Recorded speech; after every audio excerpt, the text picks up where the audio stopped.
السلام علیکم ورحمۃ اللہ ان الحمد للہ نحمده ونستعینه ونستغفره ونعوذ باللہ من شرور انفسنا ومن سیئات اعمالنا من يهده الله فلا مضل له ومن يضلل فلا هادي له واشهد ان لا الہ الا اللہ واشهد ان محمدا عبده ورسولہ۔ ہر قسم کی تعریف اور شکر اللہ رب العزت کے لیے لائق اور زیبا ہے، جو ساری کائنات کا خالق، مالک، مربی اور منتظم ہے، جو ساری کائنات کو وجود بخشنے والا، ہر مخلوق کی حفاظت کرنے والا اور ہر مخلوق کی ہر ضرورتوں کا پورا کرنے والا ہے۔ ہر قسم کی تعریف اور شکر اسی کے لیے لائق اور زیبا ہے۔ درود و سلام ہو انبیاء اکرام پر، خصوصاً نبی مکرم رحمت للعالمین امام الانبیاء محمد رسول اللہ صلی اللہ علیہ وسلم پر۔ اللہم صلی علی محمد وعلی آل محمد کما صلیت علی ابراہیم وعلی آل ابراہیم انک حمید مجید۔ اللہم بارک علی محمد وعلی آل محمد کما بارکت علی ابراہیم وعلی آل ابراہیم انک حمید مجید۔ معزز سامعین اکرام، آج انشاءاللہ سورہ نمل کی آیت نمبر 78 سے کلاس رہے گی، 78 سے۔ لفظی ترجمے کے اوپر غور کریں۔ اعوذ باللہ من الشیطان الرجیم، اے اللہ ہم تیری پناہ میں آتے ہیں شیطان سے۔ اے اللہ تو ہمیں شیطان کے مکر و فریب سے بچا لے کہ وہ تیرے کلام سے، تیرے دین سے ہمیں دور کر دے۔ بسم اللہ الرحمن الرحیم، اللہ کے نام سے جو بڑا مہربان اور رحم فرمانے والا ہے۔ لفظی ترجمہ، انا بے شک، ربک رب آپ کا، یقضی وہ فیصلہ کرے گا، بینہم درمیان ان کے، بے حکم ہی اپنے حکم سے، وہوا اور وہ عزیز بہت زبردست ہے، علیم خوب علم رکھنے والا۔ قیامت اللہ رب العزت قائم کرے گا، اور جو یہ لوگ انکار کر رہے ہیں اللہ رب العزت کی وحدانیت کا اور مرنے کے بعد کی زندگی کا، اللہ ان کے درمیان فیصلہ فرمائے گا اور انصاف کرے گا۔ فیصلہ فرمائے گا یعنی انصاف فرمائے گا۔ فتوکل، پس آپ توکل کیجئے، علی اللہ اللہ پر، انکا بے شک آپ، علی الحق کے حق پر ہیں، بے شک آپ حق پر ہیں، مبین واضح حق پر ہیں آپ۔ انکا بے شک آپ، لا تسمعو نہیں آپ سنا سکتے، موتا مردوں کو، ولا اور نہیں، تسمعو آپ سنا سکتے، ثم بہروں کو، دعا پکار، اذا جب، ولو وہ پھر جائیں، مدبرین پیٹ پھیر کر، جب وہ پیٹ پھیر کر چلے جائیں۔ یعنی یہاں پہ جنہوں نے توحید کو قبول نہیں کیا، آخرت کا انکار کیا یعنی کفر کیا، تو کفر کرنے والوں کی تشبیہ دی جا رہی ہے کہ وہ مردہ ہیں، آپ انہیں نہیں سنا سکتے جس طرح مردوں کو نہیں سنا سکتے، اور بہروں اور گونگوں کو جس طرح نہیں سنا سکتے اس طریقے سے یہ ان کو بھی نہیں سنا سکتے۔ یعنی جنہوں نے کفر کیا، جنہوں نے شرک کیا، ان کی مثال اللہ رب العزت نے مردے سے اور بہرے اور اندھے سے دی۔ وما اور نہیں، انتا آپ، بہادی ہدایت دینے والے ہیں، امی اندھوں کو، ان ضلالتہم ان کی گمراہی سے، ان نہیں، تسمعو آپ سنا سکتے، الا مگر کسے سنا سکتے، من ان کو جو یؤمنو ایمان لاتے ہیں، بے آیاتنا ہماری آیات پر، وہم پھر وہ مسلمون فرمانبردار ہوتے ہیں، مسلم ہوتے ہیں۔ وَإِذَا اور جب، وقع واقع ہو جائے گی، قول بات یعنی قیامت کی گھڑی کی بات جب پوری ہو جائے گی، علیہم ان پر، اخرجنا نکالیں گے ہم، لہم ان کے لیے، دابتن ایک جانور، من ارض زمین سے، تکلموہم تو وہ کلام کرے گا ان سے، انا کہ بے شک، ناسا لوگ، کانو تھے وہ، بے آیاتنا ہماری آیات پر، لا یوقنون نہ وہ یقین رکھتے۔ آئے تفسیر کی طرف۔ تفسیر ابن کثیر جلد نمبر 4 صفحہ نمبر 508۔ پچھلی کلاس میں ہم نے دیکھا، یعنی پچھلی آیتوں میں، کہ اللہ سبحانہ وتعالیٰ نے وجود باری تعالیٰ کے دلائل کہ اللہ رب العزت کی مخلوق اس بات کی دلیل ہے کہ اللہ خالق ہے ان کا، اور بے شمار احسانات اللہ رب العزت کے، کہ جب وہ رب ہے اور یہ ساری نعمتیں اس کی دی ہوئی ہیں تو عبادت کا حقدار بھی وہی ہے۔ جب اس بات کو نبی مکرم صلی اللہ علیہ وسلم نے مکہ کے لوگوں کو سنائی تو ان لوگوں میں دو گروپ ہو گئے، ایک وہ جنہوں نے ایمان لے آئے اور دوسرے جنہوں نے انکار کیا، اور انہوں نے ہٹ دھرمی دکھائی اور کہا کہ جس عذاب سے آپ ڈراتے ہو وہ عذاب لے کے کیوں نہیں آ جاتے، اور قیامت کب آئے گی، اور قیامت تو نہیں آئے گی، اور مرنے کے بعد کوئی زندگی نہیں ہے۔ یہ قول تھے مشرکین کے یا کفر کرنے والوں۔ اللہ رب العزت نے ان کے درمیان فیصلے کی بات سناتے ہوئے فرمایا، جو آج کی کلاس میں ہم دیکھیں گے، آیت نمبر 78، ان ربک یقضی بینہم بحکمہ وَهُوَ الْعَزِيزُ الْعَلِيمُ، بے شک آپ کا رب ان کے درمیان یعنی ان کے بیچ اپنے حکم سے فیصلہ کرے گا، حشر کا میدان قائم کرے گا اور انصاف کرے گا اور ان کے بیچ میں فیصلہ کرے گا کہ کون حق پر تھا، اور وہ نہایت غالب ہے اور بہت علم والا ہے۔ فتوکل، پھر آگے اللہ سبحانہ تعالیٰ فرماتا ہے، یعنی ایک ایسا معاشرہ یا ایسا حالات بن گئے مکہ کے اندر کہ کچھ لوگ نبی مکرم صلی اللہ علیہ وسلم کی بات کے ماننے والے یعنی اللہ کی بات کے ماننے والے ہو گئے، انہوں نے توحید، آخرت اور رسالت کو قبول کیا، اور کچھ لوگ ہیں جنہوں نے انکار کر دیا، اور صرف انکار ہی نہیں کیا بلکہ ہر قسم کا ظلم کرنے لگے اس دعوت حق کو روکنے کے لیے۔ تو اللہ سبحانہ تعالیٰ نے فرمایا کہ اللہ بہتر فیصلہ فرمانے والا ان کے بیچ میں فیصلہ فرمائے گا، مرنے کے بعد انہیں زندہ کرے گا اور ان سے حساب و کتاب ہوگا۔ اور نبی کریم صلی اللہ علیہ وسلم کو اللہ سبحانہ تعالیٰ فرماتا ہے اور آپ کے ذریعے امت مسلمہ کو اور قیامت تک آنے والے مسلمان کو، فتوکل، پس آپ توکل کیجئے، علی اللہ، اللہ پر، یعنی توکل اللہ رب العزت پر کریے، انکا علی الحکیم المبین، بلا شبہ آپ واضح حق پر ہیں، اللہ پر توکل کیجئے۔ توکل کا کیا معنی ہے اس کو دیکھتے ہیں۔ نمبر 1، اسباب اختیار کر کے اللہ پر توکل کرنا، یہ توکل ہے۔ اللہ پر بھروسہ کرنا، اس کا یہ مطلب نہیں ہے کہ ہم اسباب کو اختیار نہ کریں، ذرائع کو اختیار نہ کریں اور اللہ پر توکل کریں، یہ توکل نہیں ہے۔ توکل یہ ہے کہ ہم ذرائع کو استعمال کریں، اسباب کو اختیار کریں، پھر اللہ پر توکل کریں۔ نبی کریم صلی اللہ علیہ وسلم جب سفر میں جاتے تھے تو توشہ لے کر کے جاتے تھے، سواری بھی رکھتے تھے۔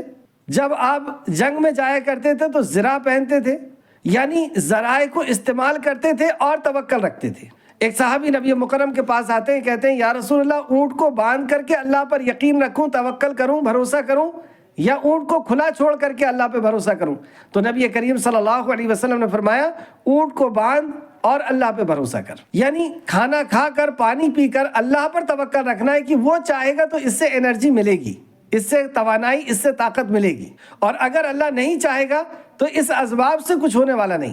اللہ رب العزت اسباب کا محتاج نہیں ہے، لیکن اللہ نے یہ ہمیں قاعدہ دیا ہے، اس دنیا کے اندر اللہ نے یہ قاعدہ دیا ہے کہ ہم اسباب کو اختیار کریں اور پھر اللہ پر بھروسہ کریں، لیکن اس کا یہ مطلب بھی نہیں ہے کہ ہم اسباب پر یقین کر لیں۔ اگر ہم نے اسباب پر یقین کر لیا تو یہ شرک ہو جائے گا۔ اسباب کو اختیار کرنا ہے لیکن بھروسہ اللہ پر کرنا ہے، اللہ چاہے گا تو ہوگا۔ جیسے بچہ اگر چاہیے تو ہم اسباب اختیار کرتے ہیں، شادی کرتے ہیں، لیکن اولاد کون دے گا؟ اللہ رب العزت چاہے گا تو ہوگی۔ ہمیں انرجی چاہیے، ہمیں توانائی چاہیے، طاقت چاہیے تو ہم کھانا کھاتے ہیں، لیکن اللہ چاہے گا تو اس کھانے سے طاقت بخشے گا، ورنہ اللہ رب العزت چاہے گا تو اسی کھانے سے ہمیں نقصان پیدا کر دے گا۔ تو اسباب پر یقین نہیں کرنا ہے، لیکن اسباب کو استعمال کرنا ہے، اختیار کرنا ہے۔ توکل کا توحید سے کیا تعلق ہے؟ اللہ پر توکل نہیں رکھنا یہی شرک ہے، اللہ پر توکل نہیں رکھنا یہی شرک ہے، یا اللہ کے علاوہ کسی اور پر توکل رکھنا، جیسے پیسے جیب میں ہیں اور ہم یہ توکل رکھیں کہ اس پیسے سے میں یہ چیز لے لوں گا۔ ہمارا قریبی دوست، رشتہ دار کسی اونچی پوسٹ پہ ہے اور ہم یہ توکل رکھیں کہ یہ ہمارا کام کروا دے گا۔ توکل یعنی اس ذریعے کو استعمال کرنا ہے، لیکن توکل اللہ پہ رکھنا ہے، اللہ چاہے گا تو ہوگا۔ ہمارے پیسے سے یا ہماری پاور سے یا ہماری پہچان سے کچھ نہیں ہونے والا، لیکن اس کا ذریعہ اختیار کرنا ہے اور توکل اللہ پر رکھنا ہے۔ تو جو توکل اللہ پر نہیں رکھتا اور کسی اور پر توکل رکھتا ہے، یعنی یہی شرک ہے۔ جن امور پر، یہاں نوٹ کریں، جن امور پر اللہ قادر ہے ان امور پر صرف اللہ پر توکل رکھنا یہی نقطہ توحید ہے۔ پھر سے نوٹ کریں، جن امور پر یعنی جن کاموں پر اللہ قادر ہے ان امور پر صرف اللہ پر توکل رکھنا یہی نقطہ توحید ہے۔ جن امور پر صرف اللہ قادر ہے ان امور پر غیر اللہ پر توکل رکھنا یہ شرک ہے۔ جیسے اولاد صرف اللہ رب العزت دے سکتا ہے، اللہ رب العزت نے کسی اور کی قدرت میں نہیں دیا۔ رزق اللہ دیتا ہے، زندگی اور موت اللہ دیتا ہے، بیمار اور بیمار سے اچھا کرنا یہ اللہ رب العزت کے اختیار میں۔ تو ان امور پر کسی اور پر توکل رکھنا یہ شرک ہے۔ اب توکل کے تعلق سے چند آیتیں نوٹ کریں۔ سورہ مائدہ آیت نمبر 23 میں اللہ سبحانہ تعالیٰ فرماتا ہے وَعَلَى اللَّهِ فَتَوَكَّلُوا إِن كُنتُم مُؤْمِنِينَ، اگر تم صاحب ایمان ہو، یہ ایمان کا تقاضا ہے توکل۔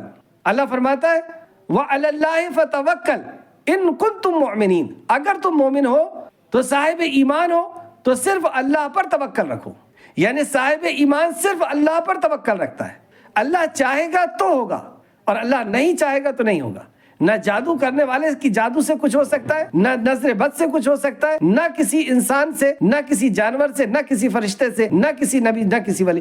جو اللہ چاہے گا وہ ہوگا۔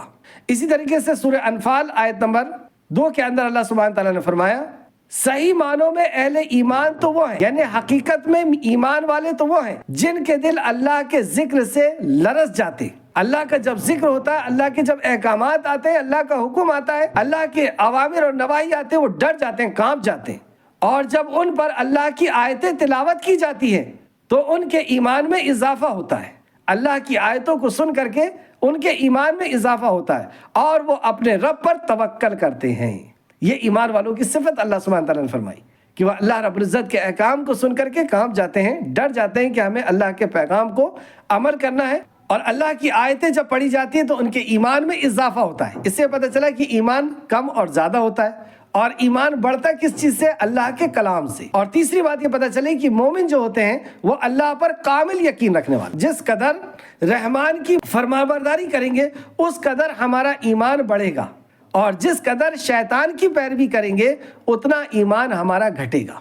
تو اللہ کی آیتوں کو پڑھ کر کے ہمارا ایمان بڑھتا ہے۔ جب بندہ اللہ کی آیتوں پر عمل کرتا ہے اس کا ایمان اور بڑھتا ہے، اور جب وہ شیطان کی پیروی کرتا ہے تو اس کا ایمان گھٹتا ہے۔ اسی طریقے سے ایک آیت اور نوٹ کریں، سورہ انفال آیت نمبر 64 یا ایھا النبی حسبک اللہ، آپ کو اور آپ کے پیروکار یعنی اہل ایمان کو صرف اللہ ہی کافی ہے۔ انہیں اللہ کی مخلوق سے اپنی آستھا لگانے کی، ان سے عقیدت اور ان سے ایسی توقع رکھنے کی کہ وہ ہماری بگڑی بنا دیں گے یا وہ ہمارا کچھ کر دیں گے، اس کے لیے ان کو کوئی ضرورت نہیں ہے۔ ان کے لیے اللہ ہی کافی ہے، یعنی وہ صرف اور صرف اللہ رب العزت پر توکل رکھتے ہیں۔ وَمَن يَتَوَكَّلْ عَلَى اللَّهِ فَهُوَ حَسْبُهُ، سورہ طلاق آیت نمبر 3 میں اللہ نے فرمایا، اور جو کوئی اللہ تعالیٰ پر توکل رکھے گا تو اللہ اسے کافی ہو جائے گا۔ تو جو اللہ پر توکل رکھتا ہے اللہ سبحانہ تعالیٰ اس کے لیے کافی ہو جاتا ہے۔ حضرت ابن عباس رضی اللہ عنہ کہتے ہیں کہ حضرت ابراہیم علیہ السلام کو جب آگ میں ڈالا گیا تو انہوں نے کہا حسبنا اللہ ونعم الوکیل، کہ ہمیں اللہ ہی کافی ہے اور وہ بہت کارساز ہے۔ اور اسی طرح جب لوگوں نے رسول اللہ صلی اللہ علیہ وسلم سے یہ کہا، یعنی آپ اور آپ کے ساتھی ایک جنگ سے لوٹ کر کے آئے، تو پیچھے سے لوگوں نے آواز لگائی اور یہ کہا کہ بے شک کافر لوگوں نے تمہارے مقابلے کے لیے لشکر جمع کر لیا ہے، اب ان سے ڈرو۔ تو ان کا ایمان اور زیادہ ہو گیا اور وہ کہنے لگے حسبنا اللہ ونعم الوکیل، یعنی جنگ سے لوٹ کر کے آئے تھے، زخمی تھے، اپنے اپنے خیمے میں یا اپنے اپنے گھروں کے اندر داخل ہوئے ہی تھے، اور پیچھے سے آواز آ گئی کہ مدینہ کو گھیر لیا گیا ہے اور اب ان سے ڈرو۔ تو جب یہ کہا گیا کہ ان سے ڈرو تو ایمان والوں کا ایمان اور بڑھ گیا، اور وہ کیا کہنے لگے؟ ہمارے لیے اللہ ہی کافی ہے، کیا کر سکتے ہیں یہ؟ اور انہوں نے کہا حسبنا اللہ ونعم الوکیل۔ جو اللہ پر یقین رکھتا ہے اللہ اس کے لیے کافی ہو جاتا ہے۔ بخاری شریف حدیث نمبر 4563 4563 اور 4564 تو پتہ یہ چلا کہ جب نبی کریم صلی اللہ علیہ وسلم نے دعوت توحید پیش کی، انہیں قبول کروایا ربوبیت کے تعلق سے کہ زمین و آسمان کا، سورج و چاند و پانی کا بنانے والا کون ہے، یہ نعمتیں تمہیں کس نے عطا کی۔ جب انہوں نے اقرار کر لیا اور کہ اب تم اللہ کی عبادت کرو، اس کا حق کسی اور کو نہ دو، تو انہوں نے انکار کیا۔ جب بتایا گیا کہ مرنے کے بعد تمہیں اس کا انجام بھگتنا ہوگا، اس شرک کا تمہیں حساب دینا ہوگا اور تمہیں اللہ رب العزت عذاب دے گا، تو یہ کہتے ہیں کوئی مرنے کے بعد زندگی نہیں، ہماری دنیا ہی کی زندگی سب کچھ ہے۔ تو انہیں مرنے کے بعد کی زندگی کا بھی انکار، پہلے توحید کا انکار کیا، رسالت کا انکار کیا، اب مرنے کے بعد کی زندگی کا بھی انکار کر دیا۔ اللہ سبحانہ تعالیٰ نے فرمایا آپ واضح حق پر ہیں اور آپ انہیں چھوڑ دیں، اللہ رب العزت ان کے مابین فیصلہ فرمائے گا، اور آپ اللہ پر توکل رکھیں۔ یعنی ان کی رشا دوانیاں، ان کا ظلم، ان کی چالیں جو یہ چال چل رہے ہیں کہ آپ کی دعوت توحید اور دعوت دین رک جائے، ان کی چالوں سے کچھ نہیں ہونے والا۔ آپ اللہ پر توکل رکھیں۔ نبی مکرم صلی اللہ علیہ وسلم اور صحابہ اکرام نے اللہ پر توکل رکھ کر کے اس دین کی بات کو لوگوں تک پہنچانا جاری رکھا، اور آخر آپ نے دیکھا اور پوری دنیا نے دیکھا کہ 23 سال کے اندر اس علاقے سے ظلم اور ستم اللہ رب العزت کے حکم سے ختم ہو گیا۔ آپ کا یہ دین غالب آ گیا۔ آیت نمبر 80، بلا شبہ آپ مردوں کو نہیں سنا سکتے، یعنی جنہیں آپ توحید کی دعوت دے رہے ہیں اصل میں وہ بظاہر زندہ دکھ رہے ہیں، چلتے پھرتے ہوئے دکھ رہے ہیں، لیکن یہ زندہ لاش ہیں، یہ مردہ ہیں۔ اللہ رب العزت نے غیر ایمان والوں کو یا مشرکوں کو یہاں پر مردے سے تشبیہ دی، اگزامپل دیا۔ بلا شبہ آپ مردوں کو نہیں سنا سکتے اور نہ آپ بہروں کو اپنی پکار سنا سکتے ہیں جبکہ وہ پیٹ پھیر کر کے چلے جائیں، جبکہ وہ حق بات کو سننے کے بعد پیٹ پھیر کر کے چلے جائیں۔ آپ نہ بہروں کو سنا سکتے اور نہ آپ مردوں کو سنا سکتے۔ آپ اندھوں کو ان کے گمراہی سے راہ ہدایت پر نہیں لا سکتے اور نہ آپ اندھوں کو ان کی گمراہی سے راہ ہدایت پر لا سکتے ہیں۔ یعنی جس طریقے سے اندھوں کو راستہ نہیں بتایا جا سکتا، جس طریقے سے بہرے کو نہیں سنایا جا سکتا، جس طریقے سے مردے کو کوئی بات آپ سنائیں گے تو آپ کی نصیحت اس کو کوئی اثر نہیں کرنے والی۔ آپ کی نصیحت کا کوئی فائدہ ہونے والا ہے مردے کو؟ آپ کی نصیحت کا بہرے کو کوئی فائدہ ہونے والا ہے؟ اور آپ اگر کسی اندھے کو راستہ بتائیں تو کیا وہ راستے پہ چل لے گا؟ اس طریقے سے یہ لوگ ہیں جنہوں نے اللہ رب العزت کی ربوبیت کو جان لینے کے بعد، اللہ رب العزت کی قدرت کو اور نشانیوں کو جان لینے کے بعد اللہ کی عبادت نہ کر کے کسی اور کی عبادت کرتے ہیں۔ ان کی تشبیہ اللہ رب العزت نے دی کہ یہ مردہ ہیں اور یہ بہرے بھی ہیں اور یہ اندھے بھی ہیں۔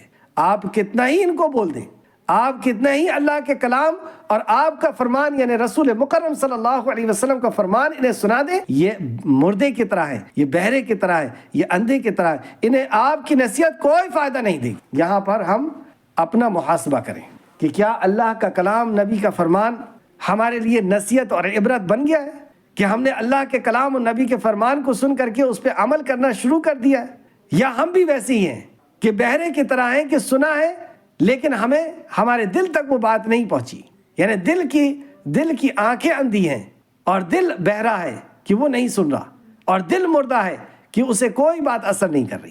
کہیں ایسا ہمارے ساتھ تو نہیں کہ ہم اللہ کا کلام سن رہے ہیں، نبی کا فرمان سن رہے ہیں، لیکن اس کے باوجود بھی ہم مردے کی طرح ہیں اور ہم بہرے کی طرح ہیں اور ہم اندھے کی طرح ہیں کہ اس احکامات پر ہم عمل نہیں کر رہے جو احکامات اللہ کے کلام میں، نبی کے فرمان میں۔ تو یہ احکامات کسے فائدہ دیتے ہیں اور زندہ کون ہے؟ آیت میں آگے فرماتا ہے اللہ سبحانہ تعالیٰ، ان تسمعوا الا من یؤمن بآیاتنا فہم مسلمون، آپ تو بس انہیں ہی سنا سکتے ہیں جو ہماری آیات پر ایمان لاتے ہیں، تو وہی فرمانبردار ہیں، مسلمون وہی مسلم ہیں۔ ہمارے اپنے کہہ لینے سے کہ ہم مسلم ہیں، ہم مسلم نہیں ہو جائیں گے۔ جو اللہ کے کلام پر ایمان لاتا ہے کہ ہاں یہ ہمارے رب کا کلام ہے، دل سے یقین کرتا ہے، زبان سے اقرار کرتا ہے، اعضاء کا عمل ظاہر کرتا ہے، وہ اپنے عمل سے ظاہر کرتا ہے کہ ہاں میں نے اللہ کے کلام پر ایمان لایا۔ اگر ہمیں اللہ کے کلام پر ایمان ہو جائے تو کیا ہم اللہ کے کلام سے دور رہ کر کے زندگی گزار سکتے ہیں؟ کہ یہ میرے خالق اور مالک کا کلام ہے، جس رب نے مجھے کان، آنکھ اور دل دیا، جس رب نے مجھے زندگی دی، جو رب میری دھڑکنوں کو چالو رکھتا ہے، جو رب مجھے سانس دیتا ہے، جو رب مجھے کھانا پانی اور ہوا دیتا ہے، اس رب نے میرے لیے دستور حیات نازل کیا ہے، اس رب نے میرے لیے یہ کلام نازل کیا، اس کا خط ہے میرے لیے۔ کیا اگر اس بات پر یقین ہو جائے تو ہم اللہ کے کلام سے دور رہ کر کے زندگی گزار سکتے ہیں؟ اللہ کے کلام کو جانے بغیر، اس پہ غور و فکر کیے بغیر؟ اور جب ہم غور و فکر کر لیتے ہیں تو یہ کلام ہمیں عمل کے طرف دعوت دیتا ہے، یہاں تک کہ یا تو ہم کلام کو چھوڑ دیتے ہیں یا عمل کو چھوڑ دیتے ہیں، یعنی ہمارے اندر سے برائیوں کو یہ کلام نکال دیتا ہے۔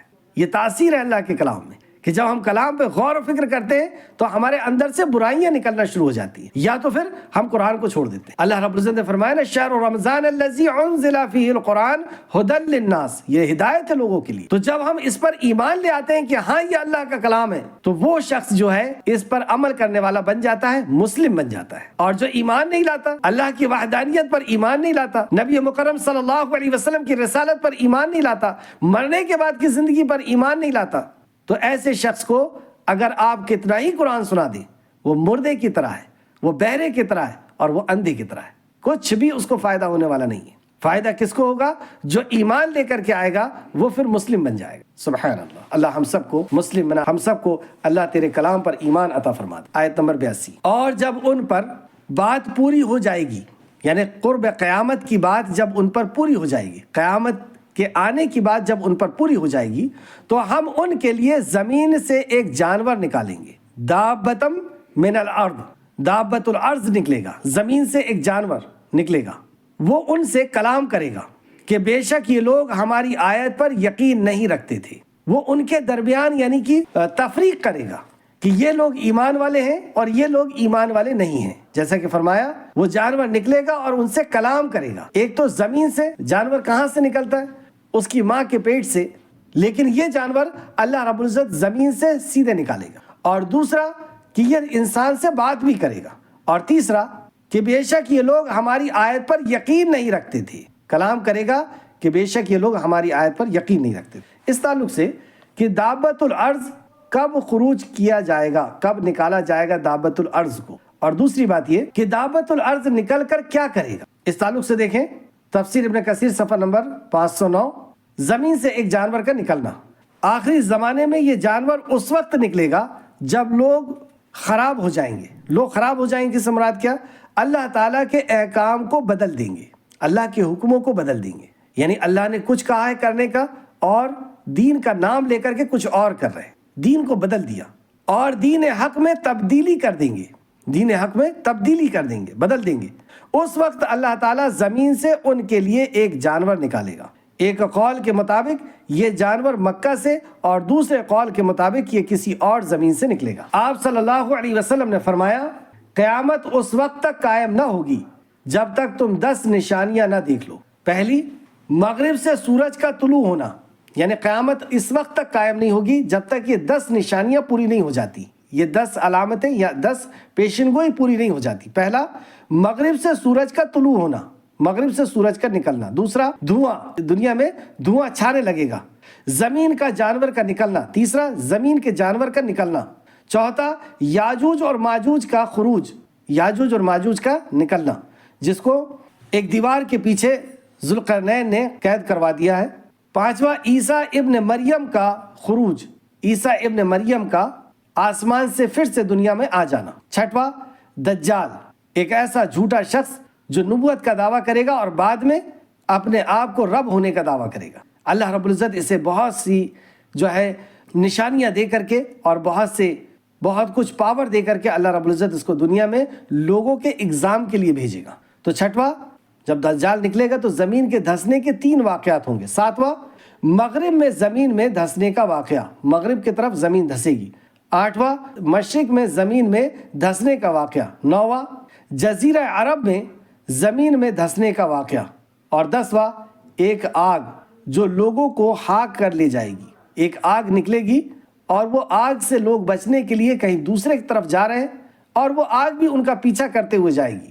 جب رات ہوگی اور وہ سو جائیں گے تو آگ رک جائے گی. جب صبح ہوگی تو پھر ان کا آگ پیچھا کرے گی اور وہ آگ سے بچنے کے لیے پھر بھاگتے ہوئے چلے جائیں گے. یعنی اس طریقے سے آگ ان کو اکٹھا کر لے گی اور پھر قیامت قائم ہو جائے. تو یہ 10 نشانیوں کے پہلے قیامت قائم نہ ہوگی. مسلم شریف حدیث نمبر 2901، 2901، ترمذی شریف حدیث نمبر 2183. امام مسلم نے عبداللہ بن عمر رضی اللہ عنہ سے روایت کیا ہے کہ میں نے رسول اللہ صلی اللہ علیہ وسلم سے سن کر ایک حدیث کو یاد رکھا ہے جسے ابھی تک نہیں بھولا، اور وہ یہ کہ میں نے رسول اللہ صلی اللہ علیہ وسلم کو یہ ارشاد فرماتے ہوئے سنا، قیامت کی اولین نشانیاں یہ ہیں، قیامت کی اولین نشانیاں یہ ہے سورج کا مغرب سے طلوع ہونا. یعنی پہل نشانیاں یہ ہے کہ سورج مغرب سے طلوع ہو جائے گا، مغرب سے نکلے گا، اور چاشت کے وقت یعنی جب سورج چڑھنے لگتا ہے اور اس کی دھوپ تیز ہو جاتی ہے تو چاشت کے وقت جانور کا لوگوں کے سامنے نکلنا، یعنی یہی دابت الارض اسی دن نکلے گا. ان میں سے جو نشانی پہلے ظاہر ہوگی تو دوسری بھی اس کے فوراً بعد ظاہر ہو جائے گی. یعنی یہ ساری نشانیاں ایک کے بعد ایک ظاہر ہونا شروع ہو جائے گی. ایک اور حدیث میں آتا ہے کہ جس طریقے سے موتیوں کی مالا جب ٹوٹ جاتی ہے تو ایک دانہ گرتا ہے اور پھر اس کے بعد دوسرا تیسرا لگاتار گرنے لگتے ہیں، اس طریقے سے ایک کے بعد ایک نشانیاں پوری ہونے لگے گی. تو یہ جو نشانی تھی کہ سورج کا مغرب سے طلوع ہونا اور چاشت کے وقت زمین سے جانور کا نکلنا یعنی دابت الارض کا نکلنا، یہ نشانی مسلم شریف کی حدیث ہے، حدیث نمبر 2941، 2941. یہ جانور کے نکلنے کے پہلے ایک حدیث دیکھیں، یہ بہت ہی ہمیں عمل کی طرف راغب کرنے کے لیے کافی ہے. امام مسلم نے اسے اپنی صحیح میں حضرت ابو ہریرہ رضی اللہ عنہ سے روایت کیا ہے کہ رسول اللہ صلی اللہ علیہ وسلم نے فرمایا 6 باتوں کے ظاہر ہونے سے پہلے جلدی سے نیک عمل کر لو. 6 باتوں کے ظاہر ہونے کے پہلے جلدی سے نیک عمل کر لو. یعنی یہ 6 باتوں میں سے کوئی ایک بات بھی اگر ظاہر ہو گئی تو ہمارا نیک عمل کوئی کام نہیں آئے گا، ہمارے یہ نیک عمل کسی کام نہیں آئیں گے۔ یہ 6 باتوں کے پہلے ابھی تمہارے پاس وقت ہے، ان 6 باتوں کے پہلے نیک عمل کر لو، یا ان میں سے کوئی بھی ایک بات ظاہر ہو گئی پھر ہمارا نیک عمل کوئی کام نہیں آئے گا۔ اور وہ 6 باتیں یہ ہیں، پہلا، سورج کا مغرب سے طلوع ہونا، یعنی جب سورج مغرب سے طلوع ہو جائے گا اور پھر کوئی ایمان لے کر کے آئے گا تو اس کا ایمان قبول نہیں کیا جائے گا۔ پھر وہ شرک سے توبہ کرتا ہے اور توحید پہ آتا ہے تو اس کی توحید، اس کا ایمان قبول نہیں کیا جائے گا۔ دوسرا، دھوئیں کا چھا جانا، کہ جب فضاؤں میں دھواں چھانا شروع ہو جائے گا۔ دجال کا خروج، جب دجال نکل جائے گا اور لوگوں کو گمراہ کرنے لگے گا، اس وقت بھی کسی کا ایمان لانا فائدہ مند نہیں ہوگا۔ اور جانور کا نکلنا، یہی دابۃ الارض کا نکلنا۔ اور موت، جب موت آ جاتی ہے، جب موت کا فرشتہ روح کھینچنے لگتا ہے، انسان کی موت جب آتی ہے، پنڈلی سے پنڈلی رگڑنے لگتی ہے اور روح کھینچنے والا فرشتہ آ جاتا ہے، اس وقت اگر وہ ایمان لائے گا اور کوئی نیک عمل کرے گا تو اس وقت کا ایمان لانا اور نیک عمل کرنا کوئی فائدہ نہیں دے گا، کہ وہ کہے اس وقت میں ایمان لاتا ہوں اور اب میں اتنا صدقہ اور خیرات کرتا ہوں، کوئی فائدہ نہیں دے گا۔ چھٹواں، قیامت کے جب سور پھونک دی جائے گی، اس وقت اگر کوئی ایمان لے کر کے آتا ہے تو اس کا ایمان کوئی فائدہ نہیں دے گا۔ اسے امام مسلم نے روایت کیا، مسلم شریف حدیث نمبر 2947، 2947۔ اب یہ جانور آ کر کے کیا کرنے والا ہے؟ ایک تو اس کا آنا یہ قرب قیامت کی نشانیوں میں سے ایک نشانی ہے۔ نشانی کیوں ظاہر ہوتی ہے؟ یہ بڑی نشانیاں ہیں، چھوٹی چھوٹی نشانیاں ہم دیکھ رہے ہیں۔ نبی مکرم صلی اللہ علیہ وسلم کے زمانے میں امن و امان قائم ہو چکا تھا، شرک بدعات ختم ہو چکی تھی، ظلم ختم ہو گیا تھا، امن و امان قائم ہو گیا تھا۔ اس وقت نبی کریم صلی اللہ علیہ وسلم نے جو نشانیاں بتائیں، جو اس دور میں قیاس میں بھی نہیں لائی جا سکتی تھی، ایسی تقریباً 70 سے زیادہ نشانیاں پوری ہو چکی ہیں، 70 سے زیادہ نشانیاں پوری ہو چکی۔ اب یہ بڑی نشانیاں بس باقی ہیں کہ کانا دجال کا نکلنا اور دابۃ الارض کا نکلنا، اس قسم کی یاجوج اور ماجوج کا نکلنا، عیسیٰ علیہ السلام کا آنا، مہدی علیہ السلام کا اس ظلم کو ختم کرنے کے لیے آواز کا اٹھانا، یہ بڑی نشانیاں رہ گئی ہیں۔ ورنہ یہ چھوٹی چھوٹی نشانیاں، 70 سے زیادہ نشانیاں، اور ایسی نشانیاں کہ اس وقت اس کا یقین کر پانا مشکل تھا، لیکن صحابہ اکرام تھے، انہوں نے یقین کیا کہ ہاں رسول مکرم فرما رہے ہیں کہ ایسا ہوگا، یعنی ایسا ہوگا، اور وہ سب ہوا، اور وہ سب آپ جانتے ہیں۔ تو ایک تو یہ نشانیاں کیوں لائی گئیں؟ یہ نشانیاں، یہ اللہ کی رحمت ہے کہ اللہ رب العزت ان نشانیوں کو دکھا کر کے ہمیں یقین دلا رہا ہے کہ دیکھو قیامت آنے والی ہے۔ جیسے بارش کے آنے کے پہلے ٹھنڈی ہوا آتی ہے، بادل دکھتے ہیں، بادل آپس میں ٹکراتے ہیں، بجلیاں کڑکتی ہیں، اب ہمیں یقین ہو جاتا ہے کہ ہاں اب بارش ہونے والی ہے، جلدی جلدی اپنے کاموں کو سمیٹتے ہیں، گھروں کے اندر جاتے ہیں، گھروں کو درست کرتے ہیں، اب بارش آنے والی۔ تو یہ نشانیاں جو 70 نشانیوں سے زیادہ پوری ہو چکی ہیں، کیا یہ نشانیوں کے بعد بھی ہم اللہ رب العزت کے طرف لوٹنے کے لیے تیاری نہیں کریں گے کہ اب قیامت آنے والی ہے، اللہ کے بارگاہ میں ہمیں حاضر ہونا ہے؟ جس رب نے ہمیں پہلی بار پیدا کیا وہ پیدا کر کے بھولا نہیں ہے، وہ ہم سے انصاف لے کرے گا۔ ہم نے انسانیت کے اوپر جو ظلم کیا ہے وہ ہمیں پیدا کر کے انصاف دلائے گا، وہ انصاف کرنے والا رب ہے۔ تو ان نشانیوں کو دیکھ کر کے ہمیں یقین ہو جانا چاہیے کہ ہاں اب قیامت آنے والی، جیسے بادل کے آنے سے ہمیں یقین ہو جاتا ہے کہ اب بارش آنے والی ہے، تو یہ نشانیوں سے ہمیں یقین آ جانا چاہیے، یہ اللہ کی رحمت ہے۔ تو ایک تو یہ کہ یہ قیامت کی نشانی ہے، دوسرا یہ کہ یہ آ کر کے کیا کرے گا۔ تو دیکھتے ہیں، حضرت ابو ہریرہ رضی اللہ عنہ سے روایت ہے، رسول اللہ صلی اللہ علیہ وسلم نے فرمایا، زمین کا جانور نکلے گا تو اس کے پاس موسیٰ علیہ السلام کا عصا اور سلیمان علیہ السلام کی انگوٹھی ہوگی، وہ کافروں کے ناک پر عصا مارے گا اور مومن کے چہرے پر انگوٹھی سے روشن کر دے گا، حتیٰ کہ ایک لوگ ایک دسترخوان پر جمع ہوں گے، مومن اور کافر پہچان لیے جائیں گے، یعنی یہ مومن اور کافر کے بیچ میں فرق کر دے گا۔ یہ جس کے سر پر موسیٰ علیہ السلام کے عصا کو رکھے گا وہ سیاہ ہو جائے گا، وہ کالا پڑ جائے گا، اور سلیمان علیہ السلام کی انگوٹھی جس پر رکھے گا اس کا چہرہ چمکنے لگے گا۔ اور جب یہ لوگ ایک دسترخوان پہ یعنی کھانے کی میز پر اکٹھا ہو جائیں گے تو یہ پہچان لیے جائیں گے کہ اس میں مومن کون ہے اور منافق یعنی کافر کون ہے یا مشرک کون ہے۔ یعنی نشانی کافر اور مومن کی شناخت یہ کرے گا۔ اس کے آنے کا مقصد مومن اور منافق یا مشرک کے بیچ میں تفریق کرنا، شناخت کرنا، ان کی پہچان ہو جائے گی۔ جیسے آج کوئی نہیں پہچانا جاتا، اگر ایک دسترخوان میں سب بیٹھے ہوئے ہیں تو کون اللہ پر ایمان رکھنے والا ہے، رسول اللہ صلی اللہ علیہ وسلم پر ایمان رکھنے والا، آخرت پر ایمان رکھنے والا ہے، اور کون ایمان رکھنے والا نہیں ہے۔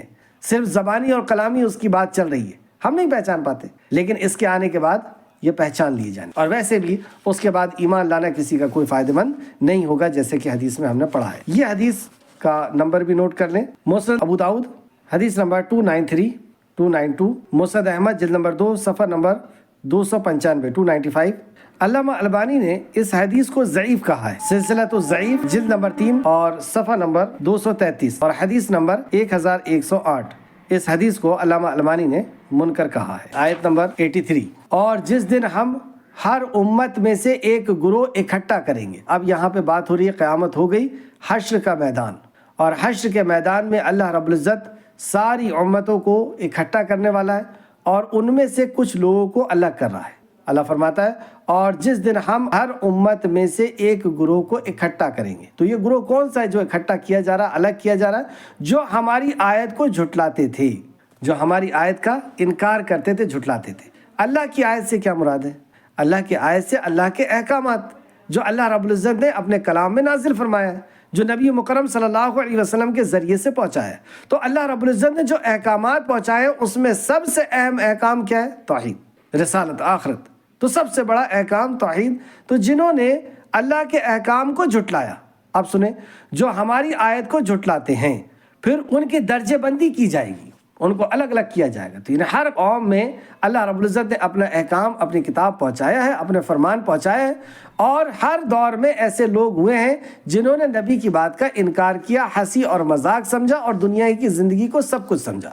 تو اللہ ایسے لوگوں کو الگ کر کے اور ان کی درجہ بندی کرے گا، حتیٰ کہ جب وہ سب آپس میں آ پہنچیں گے تو اللہ فرمائے گا، اور جب یہ حشر کے میدان میں سب کے سب آ پہنچیں گے تو اللہ فرمائے گا، کیا تم نے میری آیت کو جھٹلایا تھا، میرے احکام کا انکار کیا تھا، میری آیتوں کو جھٹلایا تھا، جبکہ تم نے علم سے اس کا احاطہ نہیں کیا تھا، جبکہ تم نے اس سے علم سے اپنا احاطہ بھی نہیں کیا تھا، اور تم نے جھٹلا دیا؟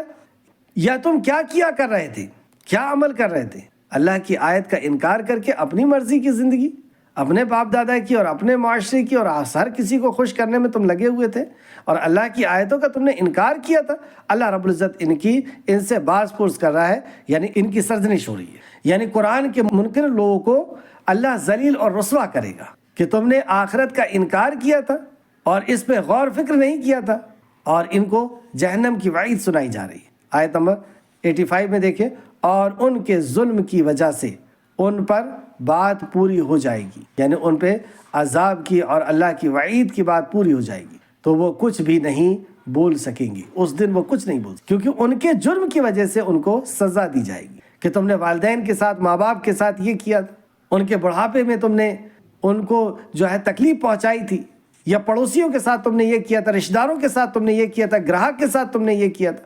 جو بھی اعمال دنیا میں ہم نے کیے ہیں ان سب اعمال کا اللہ سبحانہ تعالیٰ ہمیں بدلہ دینے والا ہے۔ تو اللہ فرماتا ہے، اور ان کے ظلم کی وجہ سے، ظلم کئی قسم کے ہوتے ہیں، اور ظلموں میں سب سے بڑا ظلم ان الشرک لظلم عظیم، یہ سب سے بڑا ظلم ہے، اور انسانیت کے اوپر ظلم کرنا بھی ظلم ہے، اور انسانیت میں سب سے بڑا ظلم کہ ہم ماں کے ساتھ ظلم کریں، باپ کے ساتھ ظلم کریں، ہم اپنے قریبی رشتہ داروں کے ساتھ ظلم کریں، ہم پڑوسیوں کے ساتھ ظلم کریں، یا ہم کسی اور انسان کے ساتھ ظلم کریں، یا اپنے آپ پر ظلم کریں۔ اپنے آپ پر ظلم کرنا یعنی کیا ہوتا ہے؟